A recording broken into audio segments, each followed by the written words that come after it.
Assalamualaikum teman-teman. Hari ini aku akan bercerita tentang buku Muslim Hebat. Aku baca ceritanya ya. Ini bukunya kumpulan cerita. Aku akan baca salah satu ceritanya saja ya. Judul ceritaku adalah Rasulullah SAW dan Pengembala Domba.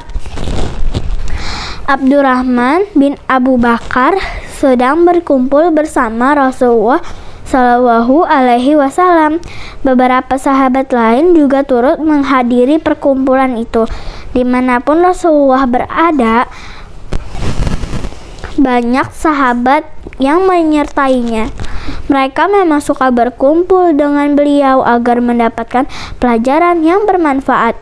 Tiba-tiba lewat rombongan domba yang digembalai oleh seorang laki-laki. Laki-laki itu memiliki rambut yang gondrong. Dia hanya orang biasa saja. Selain itu, dia orang yang musyrik, belum beriman kepada Allah. Rasulullah tetap menyapanya dengan ramah. Beliau bertanya, apakah kamu akan menjual domba itu atau akan menghadiahkannya secara cuma-cuma?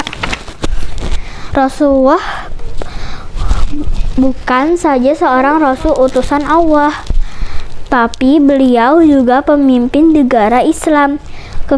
Kekuasaan Rasulullah SAW sangat disegani raja-raja dunia. Oleh sebab itu, orang-orang mengira pengembala itu akan menyerahkan dombanya secara cuma-cuma. Namun, laki-laki itu menjawab, tidak, domba-domba ini untuk dijual.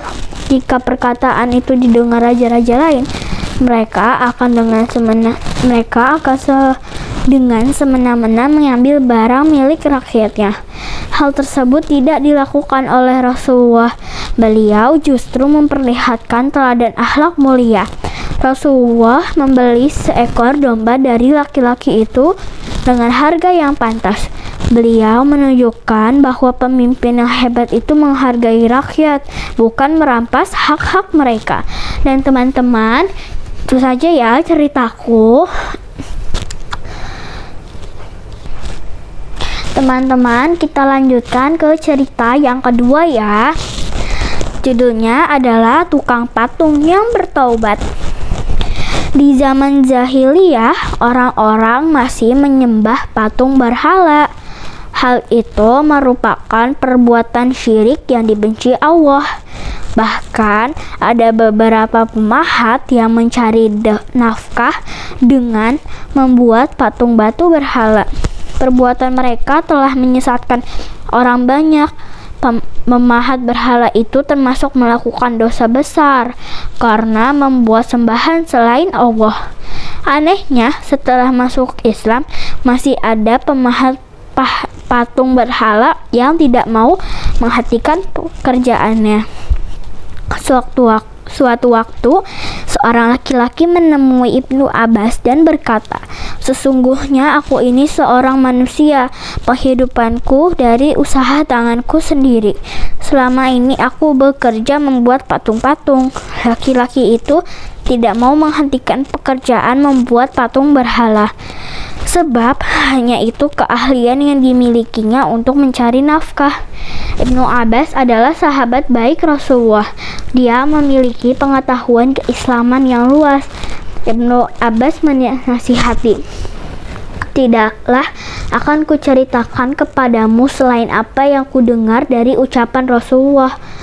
Ibnu Abbas mengisahkan bahwa Rasulullah SAW pernah bersabda, barang siapa menggambar suatu patung, maka sesungguhnya Allah akan menyiksanya di akhirat sehingga ia memberi nyawa pada patung itu.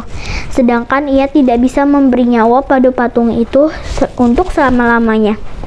Mendengar sabda Rasulullah, laki-laki pemahat itu patung itu langsung sesak napas.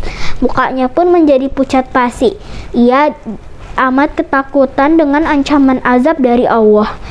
Ia jelas tidak akan mampu memberikan nyawa kepada patung berhala yang sudah dipahatnya. Sejak saat itu, dia menyadari bahwa masih banyak cara lain mencari nafkah yang halal. Dia pun meninggalkan pekerjaan membuat patung berhala. Dan teman-teman, itu saja ya ceritaku hari ini. Jangan lupa like and subscribe. Wassalamualaikum warahmatullahi wabarakatuh.